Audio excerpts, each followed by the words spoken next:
Почитувани граѓани, почитувани присутни, поради тоа што градоначалникот втора седница поред не е овде присутен, не го удостојува нити советот, нити граѓаните, барам пауза или да се поига градоначалникот, или ако евентуално тој не е овде, да биде присутен неговиот заменик, односно секретарот. Благодарам. Значи јас ги молам службите да го повикат градоначалникот доколку е тука.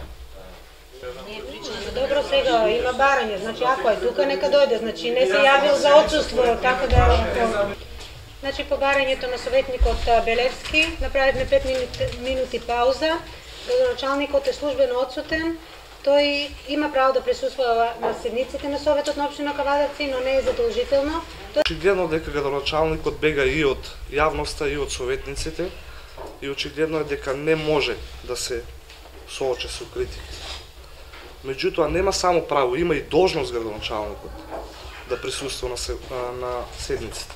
Според деловникот за работа на Советот во член 180 стои градоначалникот има право и должност да присуства и учествува во работата на седниците на Советот. Член 181 став 1. Градоначалникот има право да определи своји представници за седници на Советот и комисиите. Значи, че повторам, градоначалникот очигледно е дека бега од седниците, не можејќи да се соочи со аргументите на опозицијата и бега од јавноста. Благодарам.